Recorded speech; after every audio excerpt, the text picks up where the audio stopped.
Hello everyone, welcome to English our YouTube channel. आज की इस क्लास में हम COQP 03 के बारे में डिटेल में समझने वाले हैं। तो सबसे पहली बात, जो COQP 03 है वो किसके लिए है, यानी कौन से कोर्स में अगर आप जाना चाहते हो तो आप COQP 03 को ऑप्ट कर सकते हो, ये हम समझेंगे पहली बात। उसके बाद हम डिटेल सिलेबस की बात करेंगे कि अगर कोई भी बच्चा COQP 03 का अगर एग्जाम देने वाला है तो उसका एग्जामिनेशन पैटर्न क्या होता है, अलग अलग जो टॉपिक है उसमें क्या क्या चीजें पूछी जाती है, ये सब हम डिटेल में डिस्कस करने वाले हैं। सबसे पहले अगर बात करें COQP 03 जो है वो किसके लिए है, ठीक है। तो सबसे पहले तो आपको ये पता होना चाहिए कि COQP 03 आप किस किस के लिए दे सकते हो। तो कोई भी बच्चा जो है किसी भी सेंट्रल यूनिवर्सिटी या स्टेट यूनिवर्सिटी से नॉर्मल बीएड करना चाहता है, ठीक है, या स्पेशल बीएड करना चाहता है, ठीक है, तो इसके लिए आपको क्या ऑप्ट करना पड़ेगा, COQP 03 ऑप्ट करना पड़ेगा। किसी भी दूसरी दिल्ली यूनिवर्सिटी, ध्यान रखना, DU दिल्ली यूनिवर्सिटी और BHU को छोड़ के, ठीक है, दिल्ली यूनिवर्सिटी और BHU को छोड़ के आप किसी दूसरी सेंट्रल यूनिवर्सिटी से या स्टेट यूनिवर्सिटी से अगर आपको बीएड करना है, चाहे वो जनरल बीएड हो या स्पेशल बीएड हो, जिसमें हम स्पेशल चाइल्ड को पढ़ाना सीखते हैं, अगर आपको इस टाइप की बीएड करना है तो उसके लिए आपको क्या चूज करना पड़ता है, COQP 03 को चूज करना पड़ता है। ध्यान रखना, दिल्ली यूनिवर्सिटी और BHU को छोड़ के मैं बात कर रहा हूँ, ठीक है, तो आपको COQP 03 को चूज करना पड़ेगा। वही अगर आप दिल्ली यूनिवर्सिटी से, ठीक है, ध्यान रखना, दिल्ली यूनिवर्सिटी से अगर आप उर्दू के अंदर, पंजाबी के अंदर या होम साइंस के अंदर या कॉमर्स के अंदर अगर आप बीएड करना चाहते हो तो इसके लिए भी आपको क्या करना पड़ेगा, COQP 03 को ही ऑप्ट करना पड़ेगा। तो COQP 03 कहाँ कहाँ यूजफुल है, सारी सेंट्रल यूनिवर्सिटी, सारी स्टेट यूनिवर्सिटी में जो भी आपको बीएड का कोर्स ऑफर करते हैं वो COQP 03 के ही बेसिस पे आपका एग्जाम लेती है और एडमिशन देती है बीएड के कोर्सेज में। और इसके अलावा दिल्ली यूनिवर्सिटी भी COQP 03 को फॉलो करती है, बट किसके लिए, बीएड इन उर्दू में, बीएड इन पंजाबी, बीएड इन होम साइंस या बीएड इन कॉमर्स में, ठीक है। तो अगर आपको इन सब्जेक्ट्स में अगर बीएड करना है दिल्ली यूनिवर्सिटी से तो आप COQP 03 को ऑप्ट करोगे, और अगर बाकी जो भी इसके अलावा BHU तो COQP 03 को बिल्कुल भी यूज नहीं करता, तो BHU को तो हटा ही दो। तो दिल्ली यूनिवर्सिटी के लिए ये सारे कोर्सेज अवेलेबल है COQP 03 में बीएड के अंदर। और बाकी किसी भी सेंट्रल यूनिवर्सिटी या स्टेट यूनिवर्सिटी से अगर आप बीएड करना चाहते हो तो भी आप किसको ऑप्ट करोगे, COQP 03 को ही ऑप्ट करोगे। तो आई होप आपको COQP 03 किसके लिए यूजफुल है ये समझ आ गया होगा। अब हम बात कर लेते हैं इसके अलावा बाकी जो चीजें उसके बारे में, किसका एग्जामिनेशन पैटर्न क्या है। देखो, सबसे पहली बात, पैटर्न चेंज हो चुका है। पहले जो था वो पैटर्न अलग था, लास्ट ईयर तक की बात करें तो, और इस साल जो पैटर्न वो चेंज कर दिया गया, अलग हो चुका है। तो पहले क्या होता था, टोटल 100 क्वेश्चन आते थे, लेकिन अब क्या है, सिर्फ और सिर्फ आपके 75 क्वेश्चन ही पूछे जाएंगे। अगर बात करें पहले जो 25 क्वेश्चन एक्स्ट्रा आते थे, पहले 100 क्वेश्चन आते थे, तो 25 जो क्वेश्चन आते थे वो लैंग्वेज के आते थे, हिंदी या इंग्लिश, दोनों में से कोई एक आपको ऑप्ट करना होता था, उसके 25 क्वेश्चन आते थे, इसलिए टोटल 100 मार्क्स का क्वेश्चन, आपका 100 क्वेश्चन का आपका एग्जाम होता था।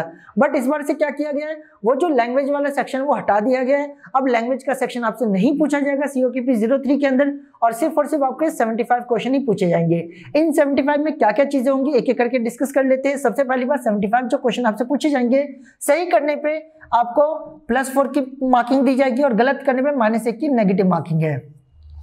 तो ये तो बात होगी कितने मार्क्स आपको रिवॉर्ड किए जाएंगे, सही करने पे +4 और गलत करने पे -1 की मार्किंग है आपकी, ठीक है। तो ध्यान रखना, टोटल 75 क्वेश्चन पूछे जाएंगे और ये आपका मार्किंग स्कीम है। अब बात करते हैं इसमें पूछा क्या जाएगा आखिरकार। देखो, तो COQP 03 की अगर बात करें तो इसमें देखो आपसे क्या क्या पूछा जा रहा है।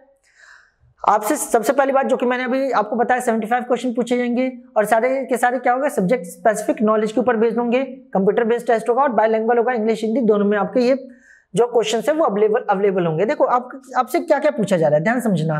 आपसे टीचिंग एप्टीट्यूड पूछी जाएगी, ठीक है। इसके अलावा GK related to school education, book, institute, award, इन सबसे रिलेटेड क्वेश्चन पूछे जाएगा, यानी जीके का पोर्शन पूछा जाएगा। मैथमेटिक्स का क्वेश्चन यानी कॉन्स, इसमें ध्यान रखना 10 तक की मैथ पूछी जाती है, ठीक है। इसमें भी क्या क्या होगा ये सब हम डिस्कस करेंगे। साइंस एंड एनवायरमेंट से रिलेटेड क्वेश्चन पूछे जाएंगे, फिर से 10th लेवल तक का। सोशल साइंस जिसमें जो भी हिस्ट्री, पॉलिटी, इकोनॉमिक, ज्योग्राफी ये सब होता है, ये भी 10th लेवल तक का आपका पूछा जाता है। Then art, music, yoga, theatre, sports से रिलेटेड क्वेश्चन पूछे जाते हैं। आप एक तरह से इसे भी आप कह सकते हो जीके का पोर्शन है ये, ठीक है। तो ये आपका पूरा क्वेश्चन होता है जिसमें आपके 6 टॉपिक है, आप देख सकते हो। अच्छा, कोई ऐसा सोचो कि आपके इस पोर्शन से इतने क्वेश्चन आएंगे, नहीं, ऐसा कोई फिक्स पैटर्न नहीं है, कम ज्यादा होते रहते हैं, ठीक है। किसी पोर्शन से आप ऑन एन एवरेज कह सकते हो हर पोर्शन से आपके लगभग 12 से 13 क्वेश्चन पूछे जा सकते हैं, ठीक है। हो सकता है इससे थोड़े कम क्वेश्चन, जैसे इससे 5-6 क्वेश्चन पूछे जाते हैं, बाकी सबसे अगर आप देखोगे तो लगभग 12 से 15 क्वेश्चन आपको देखने को मिल जाएंगे। ठीक है, क्लियर है। तो ये चीज आपको याद रखना है कि ऐसा कुछ फिक्स पैटर्न नहीं है कि आपको इस सेक्शन से इतने क्वेश्चन पूछे जाएंगे, कम ज्यादा हो सकता है, बट ध्यान रखना आपको प्रिपरेशन सारे ही सेक्शन की करनी है। ठीक है, जिसमें टीचिंग एप्टीट्यूड है, GK related to school education, book film institute award से रिलेटेड है, मैथमेटिक्स से है जो कि 10th लेवल तक का पूछा जाएगा, साइंस है, सोशल साइंस है, art, music, yoga, theatre, sports से रिलेटेड क्वेश्चन है। आई होप आपको इतनी बात समझ आ गई होगी। अब इसके अंदर भी क्या क्या चीजें हैं, जैसे अगर बात करें तो आपका टीचिंग एप्टीट्यूड में कौन कौन से टॉपिक्स है ये सब डिस्कस कर लेते हैं। बाकी जो हमारे आपके सामने टॉपिक दिख रहे हैं इसके अंदर कौन कौन सी चीजें पूछी जाती है इसके बारे में डिस्कशन कर लेते हैं। अच्छा, आगे बढ़ने से पहले एक इंपॉर्टेंट चीज देखो, आप हमारे साथ मिलकर के भी प्रिपरेशन कर सकते हो। इसके सारे हमारे पास पूरा मॉक टेस्ट अवेलेबल है जो कि बिल्कुल स्ट्रिक्टली जो पैटर्न है उसके ऊपर बेस्ड हमने पूरा मॉक टेस्ट प्रिपेयर कर रखा है। मॉक टेस्ट की प्राइसिंग बहुत ही कम रखी गई है जिसकी वजह से हर बच्चा उसे अफोर्ड कर सके। मॉक टेस्ट में आपको क्या क्या प्रोवाइड किया जाता है, प्रीवियस ईयर क्वेश्चन प्रोवाइड किया जाएगा। ठीक है, स्ट्रिक्टली 75 क्वेश्चन के ऊपर बेस्ड जो पैटर्न है उसके ऊपर बेस्ड आपको पूरा क्वेश्चन पेपर प्रोवाइड किया जाएगा, मॉक टेस्ट प्रोवाइड किया जाएगा। उसके अलावा सेक्शन वाइज कि आपको मैथमेटिक्स से रिलेटेड एक सेट दे दिया गया, उसके आप प्रैक्टिस कर सकते हो जिससे आप मैथमेटिक्स को और ज्यादा स्ट्रॉन्ग कर सकते हो। साइंस, सोशल साइंस, इससे रिलेटेड टॉपिक वाइज भी आपको मॉक टेस्ट मिल जाएंगे और ये सब कुछ आपको बहुत ही लीस्ट प्राइस में मिलेगा। अभी करंटली जो प्राइस चल रहा है 399 चल रहा है। आप सोच सकते हो जस्ट 399 में आपको बहुत सारे मॉक टेस्ट मिल जाएंगे जो कि सेम पैटर्न पे बने हुए हैं।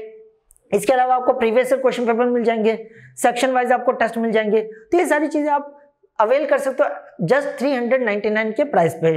ठीक है, अवेल कैसे करना है इसके लिए जस्ट आप हमारी जो ऐप है उसे डाउनलोड कर लो, ASUG। ठीक है, ASUG हमारी ऐप है, आपको प्ले स्टोर पर मिल जाएगा, आपको उसे डाउनलोड करना है। उसके डाउनलोड करने के बाद जैसे आप उसमें लॉगिन करोगे तो आप उसमें जस्ट सर्च करना COKP03, तो आपको ये पूरा पेपर मिल जाएगा जहां पे आप मॉक टेस्ट को परचेज कर सकते हो। परचेज करने से पहले आप एक बार खुद भी एनालाइज कर लेना, अगर आपको वर्दी लगे तभी आप परचेज करो, अगर आपको नहीं लगे वर्दी तो मत परचेज करना। बट आप खुद उस मॉक टेस्ट को देखोगे तो आप खुद कहोगे हाँ 399 में आपको बहुत ही ज्यादा वैल्यूएबल चीज प्रोवाइड की जा रही है। तो मेरी रिकमेंडेशन पे एक बार जरूर आपको ऐप को डाउनलोड करके ट्राई जरूर करना चाहिए। तो आई होप आपको ये बातें समझ आ गई होगी कि हमारा जो एग्जामिनेशन पैटर्न है उसमें क्या क्या चीजें पूछी जानी है। अब हम बात कर लेते हैं इसके अंदर क्या क्या टॉपिक पूछे जाते हैं। तो इससे पहले मैं इसे रब कर देता हूँ ताकि हमें समझने में आसानी हो। तो हमारे टोटल 6 टॉपिक है जिससे पूरा हमारा एग्जामिनेशन जो है वो प्रिपेयर होगा, जो पूरा टेस्ट हमारा प्रिपेयर होगा। अब इसके अंदर बात कर लेते हैं कि और क्या क्या पूछे जाता है। तो देखो, अगर यहाँ पे आप देखोगे ध्यान से तो सबसे पहले हम बात करते हैं टीचिंग एप्टीट्यूड की। टीचिंग एप्टीट्यूड में क्या पूछा जाता है? देखो, मेरा पर्सनली मानना है इसके अंदर टीचिंग एप्टीट्यूड सबसे इजी पोर्शन है। टीचिंग एप्टीट्यूड में बेसिकली होता ही क्या है, आपको स्टूडेंट की साइकोलॉजी को समझना है, पढ़ाने के अलग अलग टेक्निक्स को समझना है, क्या क्या हम एड इस्तेमाल कर सकते हैं जिससे हम अपनी टीचिंग को और ज्यादा इनहेंस कर सकते हैं। इस टाइप के क्वेश्चंस होते हैं। जैसे एग्जांपल के तौर पे क्लास के अंदर एक बच्चा बार बार शोर कर रहा है तो आप क्या करोगे? उसे मारोगे, सबके सामने उसे डांटोगे, या उसे पर्सनली उसे रूट कॉज समझने की कोशिश हो क्यों ऐसा कर रहा है वो और इसे कैसे क्योर किया जा सकता है ये समझने की कोशिश। इस टाइप के क्वेश्चन होते हैं जिसमें हमें जनरल अपनी माइंड का इस्तेमाल करके क्वेश्चन का आंसर देना। बट पढ़ना तो जरूरी है, तो आपको क्या क्या टॉपिक पढ़ना पड़ता है टीचिंग एप्टीट्यूड के अंदर वो देख लेते हैं। Attitude towards education, attitude towards learner, ठीक है, एटीट्यूड टुवर्ड्स कोर्स, ठीक है, एजुकेशनल एक्सपेरिमेंटेशन एंड प्रॉब्लम, ठीक है, लीडरशिप, ठीक है, professional commitment, social maturity, teacher quality and qualification and quality, teaching profession, ठीक है, इसके अलावा इम्पर्सनल रिलेशनशिप, आइडल कम्युनिकेशन, ठीक है, अल्टरनेट्स, ठीक है, इसके अलावा सोशल एडमिनिस्ट्रेशन, स्कूल एडमिनिस्ट्रेशन, ठीक है, इंपॉर्टेंट इंस्टीट्यूशन, इसके अलावा और भी कुछ मिसलेनियस टॉपिक है, ये आपको पढ़ना पड़ता है, तब जाकर के आपका जो टीचिंग एप्टीट्यूड का जो सेक्शन है पूरी तरह से कवर हो पाता है। तो टीचिंग एप्टीट्यूड में आपको ये सारी चीजें पढ़नी होती है। इसके अलावा अगर बात करें तो और हमें क्या क्या पढ़ना पड़ता है वो डिस्कस कर लेते हैं। तो टीचिंग एप्टीट्यूड के बाद अगर आप देखोगे आपके पास और क्या टॉपिक है, जीके का टॉपिक है, ठीक है।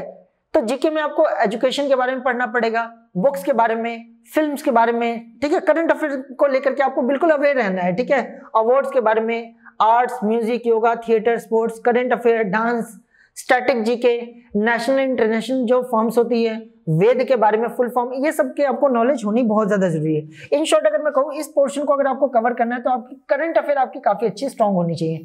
तो आपको पूरी तरह से किसके ऊपर फोकस करना है? अपनी करंट अफेयर के ऊपर फोकस करना है। जितना ज्यादा आप करंट अफेयर से अवेयर रहोगे आप इन टॉपिक को इजिली कर पाओगे। वही अगर बात करें, अगर कोई स्टूडेंट जो है अगर सोशल साइंस का अगर टॉपिक की बात करें तो सोशल साइंस में आपको पता है हिस्ट्री आती है, पॉलिटी आती है, ज्योग्राफी आती है, इकोनॉमिक्स आती है। इनकी अगर बात करें तो हिस्ट्री में आपको क्या क्या पढ़ना है? हड़प्पन सिविलाइजेशन पढ़ना है, Vedic civilisation, Mughal period, Gandhi age, important words के बारे में, मेडिवल जो लिटरेचर उनके बारे में, मौर्य पीरियड, इन सब के बारे में आपको पढ़ना बहुत ज्यादा जरूरी है। ठीक है, इसके अलावा अगर बात करें तो इसके अलावा और क्या क्या आपको पढ़ना है, अगर सोशल की बात करें तो ज्योग्राफी में आपको क्या पढ़ना है, ड्रेन सिस्टम के बारे में, ड्रेनेज सिस्टम होता है उनके बारे में, साइक्लोन के बारे में, सॉइल के बारे में, agriculture, Indian monsoon, world geography, census. Census काफी ज्यादा इंपॉर्टेंट है, सेंसस से आपको एक आधा क्वेश्चन जरूर आपको देखने को मिलेगा, तो ये सारी चीजें आपको पता होनी चाहिए। पॉलिटिक्स के अंदर आपको प्रेसिडेंट के बारे में, vice president, prime minister, parliament, constitutional assembly, articles के बारे में, उसके अलावा कॉन्स्टिट्यूशनल अमेंडमेंट, ये सारी चीजें आपको पता होनी चाहिए। इकोनॉमिक्स में आपको क्या क्या पढ़ना है, इकोनॉमिक्स में आपको 5 year plan, NITI Aayog, money supply, tax, industry, इन सब के बारे में नॉलेज होनी जरूरी है।